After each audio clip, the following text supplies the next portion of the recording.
Perdebatan siapa GOAT sepak bola harusnya sudah selesai setelah match pertama Piala Dunia 2026.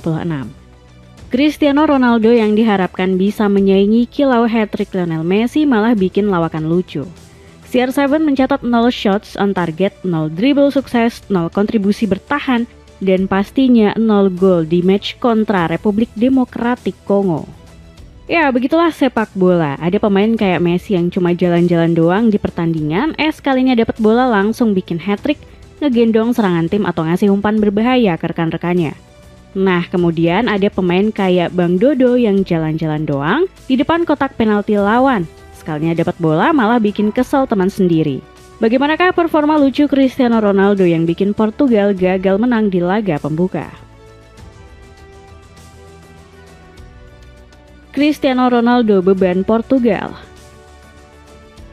Ada sebuah peribahasa yang sangat tepat untuk dipahami Cristiano Ronaldo.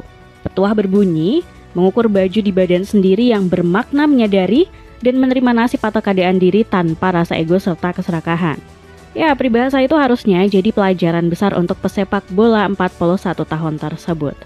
Ronaldo mungkin sudah waktunya refleksi diri, kalau semuanya nggak harus selalu berputar di sekitar dia. Portugal datang ke Piala Dunia 2026 bukan untuk ambisi Ronaldo semata, dan CR7 harus mulai memahami hal tersebut, karena jika tidak, dia akan membuat Portugal kehilangan semuanya. Ronaldo adalah beban Portugal, bukan lagi statement yang tabu dan haram, tapi sudah menjadi kenyataan. Hal itu bisa kita lihat jelas dalam pertandingan kontra Republik Demokratik Kongo. Skuad Seleção das Quinas tertahan 1-1 melawan negara debutan di Piala Dunia 2026. Komposisi pemain mewah Portugal cuma bisa meraih 1 poin melawan Republik Demokratik Kongo. Dan salah satu faktor terbesar di balik itu adalah Ronaldo. Sepanjang 90 menit CR7 kesulitan mengonversi peluang menjadi sebuah ancaman gol. Dia mencatat 0 shots on target, 5 sentuhan di kotak penalti lawan, 0 dribble sukses, 0 kontribusi bertahan, dan 0 tackle. Jika melihat data grafis heatmap atau daya jelajah, Ronaldo memang sangat minim kontribusi di atas lapangan.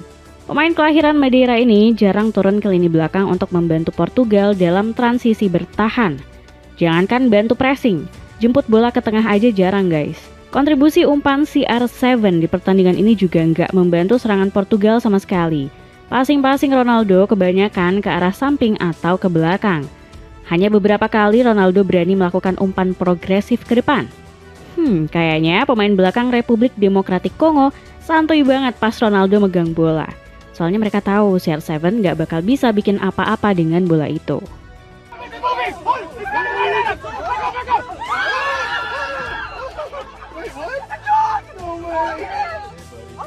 Selain gak berkontribusi apapun di pertandingan semalam, Ronaldo juga malah bikin rekan-rekannya frustasi karena terlalu egois.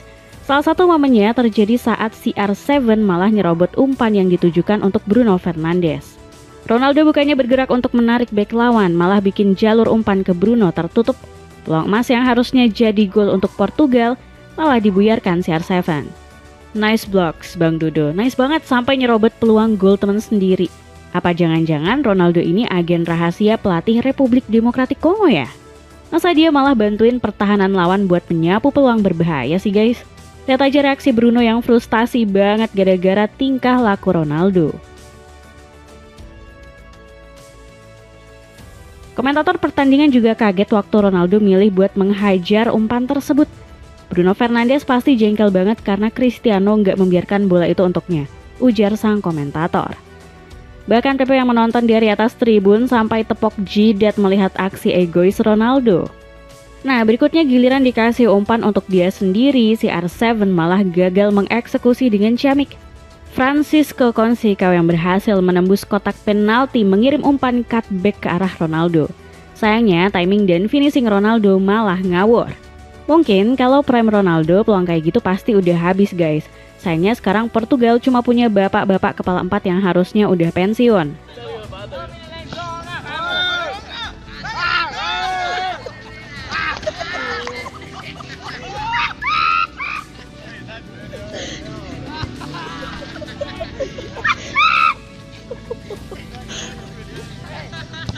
Thierry Henry turut mengomentari permainan beban yang ditunjukkan oleh Ronaldo.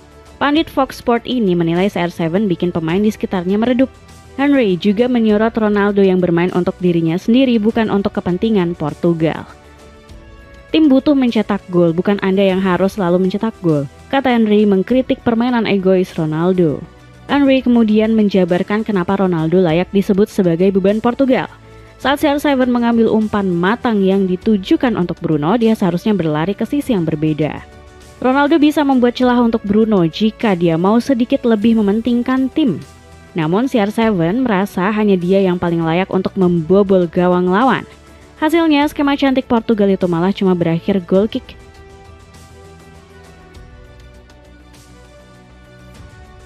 Performa CR7 itu persis kayak bapak-bapak yang ada di atas mobil ini guys.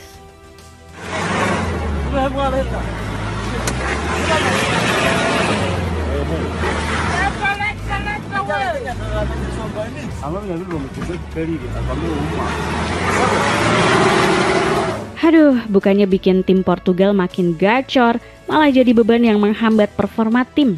Mas Ronaldo, terlalu ambisius buat diri sendiri mas. Bahkan seorang Zlatan Ibrahimovic yang juga menjadi rekan Pandit Henry gak tertarik untuk membahas Ronaldo. Lord Zlatan malah mengapresiasi performa brilian Republik Demokratik Kongo. When you see these things happen, it's a nice, beautiful moment. Happy for the fans, and I know we speak a lot about the big man, Cristiano, and we can discuss a lot. But I would like to give the spotlight on dear Congo because it's a beautiful moment for them. Performa buruk CR7 di laga pembuka Piala Dunia 2026 ini memperburuk rekornya di turnamen besar. Ya, Ronaldo resmi menjalani 10 pertandingan tanpa gol di kompetisi elit internasional. Jadi, ini pemain yang kemarin mau ngejar hat-trick Lionel Messi ke gawang Aljazair. Kemarin sih denger-denger fansnya bilang Ronaldo bakal bikin 4 gol. Bikin 1 shot on target aja sulit, apalagi nyetak 4 gol. Ya, begitulah sepak bola, ada pemain kayak Messi yang cuma jalan-jalan doang di pertandingan, sekalinya dapat bola langsung bikin hat-trick, ngegendong serangan tim atau ngasih umpan berbahaya ke rekan-rekannya. Nah, kemudian ada pemain kayak Bang Dodo yang jalan-jalan doang di depan kotak penalti lawan, sekalinya dapat bola malah bikin kesel teman sendiri. Mulai banyak fans Portugal yang sadar kalau Ronaldo harusnya masuk sebagai super sub, bukan menjadi starter seperti yang terjadi di laga pembuka kali ini. Salah seorang pendukung Seleção Esquinas belak-belakan tentang peran Ronaldo. As I agree with Ronaldo being a leader and having so much history for this country, I just think it's better to bring him on as a super sub. Honestly, I think Portugal has enough resources to do it on their own. We saw it at the last World Cup, so I just feel like coming off as a super sub, having that vocal voice and leadership off the bench, I think it could help out a lot. Fans Portugal juga makin kesal saat melihat gestur arogan CR7 setelah jeda turun minum. Kamera fans menangkap ekspresi kecewa Ronaldo. Dia sempat menunjukkan gerakan tangan seperti menyindir taktik Portugal. Gestur frustasi Ronaldo ini langsung dimanfaatkan oleh fans Republik Demokratik Kongo. Mereka malah menyoraki Ronaldo dengan berteriak, "Messi, Messi, Messi."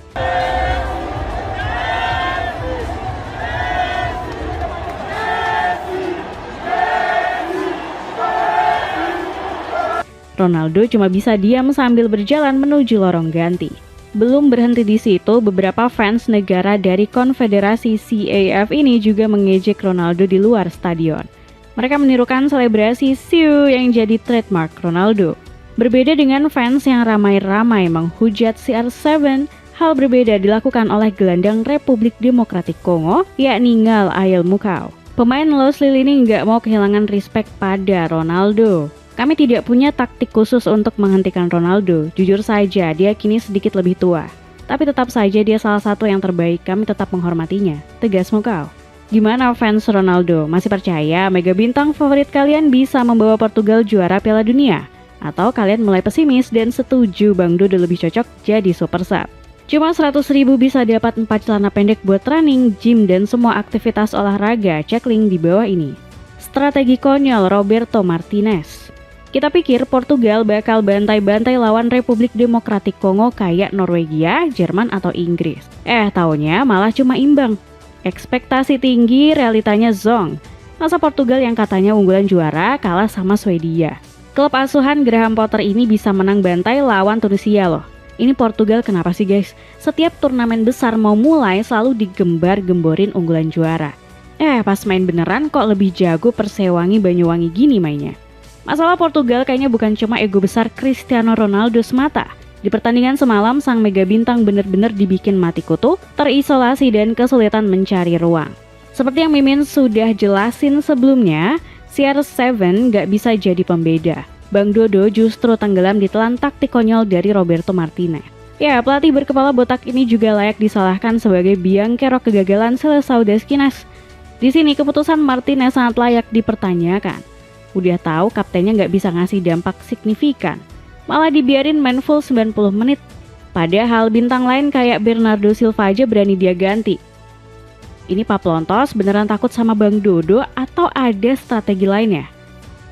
Selesai laga, Martinez masih sempat-sempatnya membenarkan keputusannya mempertahankan sang kapten. Ia bilang Portugal butuh Ronaldo karena statusnya sebagai pencetak gol terbanyak bisa diandalkan buat memecah kebuntuan.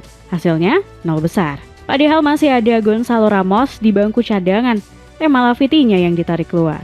Tidak masuk akal mencadangkan pencetak gol terbanyak sepanjang sejarah sepak bola saat tim sedang membutuhkan gol. Ia juga menambahkan meski Ronaldo gagal cetak gol, setidaknya perannya menarik bek-bek lawan perlu diacungi jempol. Pengalamannya di dalam kotak penalti sangat krusial, begitu juga kemampuannya menarik perhatian dan penjagaan para bek lawan. Setiap pemain memiliki perannya masing-masing di lapangan dan ketika kita berbicara tentang mencetak gol, Cristiano harus berada di sana.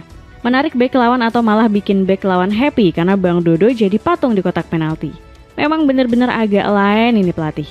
Padahal laga dimulai dengan skenario sempurna. Baru 6 menit laga berjalan, João Neves bikin gol lewat sundulan mautnya memanfaatkan umpan manis Pedro Neto. Portugal membuka pertandingan dengan dominan. Tapi penyakit lama kambuh. Setelah unggul, intensitas Portugal ngedrop, taktik main gak karuan, momentum buat nambah gol sama sekali gak dimanfaatin. Pihak lawan yang awalnya ditekan pun pelan tapi pasti mulai berani keluar lewat serangan balik cepat. Nah, petaka buat Portugal akhirnya datang di masa injury time babak pertama. Lewat skema sepak pojok pendek yang rapi, Yohan Wissa sukses menyamakan kedudukan lewat sundulannya. Masuk babak kedua, Roberto Martinez mengerahkan armadanya buat main lebih ofensif. Tapi ya mau gimana, strategi abal-abal sang pelatih nggak mampu berdampak banyak. Memang sih, Laskar Os Navegadores sempat kembali unggul lewat gol akrobatik João Cancelo. Namun wasit menganulir gol tersebut karena Cancelo lebih dulu offside. Kocak lagi, Bang Dodo malah angkat tangan duluan sebelum wasit menganulir gol tersebut. Loh, ini konsepnya Bang Dodo gimana sih? Masa cepuin teman sendiri ke wasit? Kocak banget dah. Kesalahan fatal Martinez berikutnya adalah gagal memanfaatkan lini tengah super mewah Portugal. Dengan nama seperti João Neves, Vitinha, Bernardo Silva, hingga Bruno Fernandes harusnya udah bikin mental lawan down duluan. Neves dan Vitinha adalah juara Liga Champions back to back. Sementara Bruno nggak perlu Mimin jelasin lah, doi gimana? Masa dengan lini tengah segacor ini cuma bisa imbang lawan tim antah berantah? Coba deh Martinez belajar sana ke Luis Enrique atau Michael Carrick. Gimana caranya ngatur skema lini tengah yang ciamik? Bukannya jadi mesin kreativitas, 3 gelandang ini cuma muter-muter pengasahan bola doang. Portugal menang position 75%, sementara Republik Demokratik Kongo cuma 25%. Namun dominasi Portugal ini sifatnya pasif dan cuma muter-muter di area sendiri tanpa progresi ke depan. Buktinya, Republik Demokratik Kongo malah tampil lebih mengancam. Mereka mencatat angka harapan gol atau XG yang lebih tinggi dibanding Portugal. Martinez juga dihujat karena taktik sangkar burung yang bikin jarak para pemain Portugal berjauhan. Padahal pemain-pemain kreatif macam Vitinha, Neves, dan Bruno lebih berbahaya kalau saling berdekatan. Ini sih bener-bener definisi main muter-muter nggak karuan ya guys. Mesin kreativitas tak terkalahkan dipakai pelatih botak ini cuma sebagai pass merchant semata. Haduh. Terkait bapuknya taktik Martinez ini banyak komentar negatif yang dilayangkan padanya. Peter Schmeichel jadi salah satu orang yang menyayangkan generasi emas Portugal malah dilatih guru penjas macam Martinez. Roberto Martinez harus jadi salah satu pelatih paling mengecewakan di Piala Dunia sejauh ini. Ia menyanyiakan generasi emas Belgia dan sekarang rasanya hal yang sama sedang terjadi dengan Portugal, tegas Michael. Kayaknya beneran bakal dibikin hancur dulu deh ini skuad keemasan Os Navegadores sama si Bapak Plontos. Terlebih rumor mencuat soal pemecatan Martinez selesai Piala Dunia, apapun hasil yang diterima. Kira-kira beliau bakal ngasih kado perpisahan berupa piala emas atau malah buat publik Portugal tertunduk lemas ya? Dapatkan sepatu bola bahan premium dari From Zero cuma 100 ribuan aja, cek link di bawah ini. Gimana fans Cristiano Ronaldo yang terhormat? Masih pede God kalian bisa gendong Portugal juara Piala Dunia?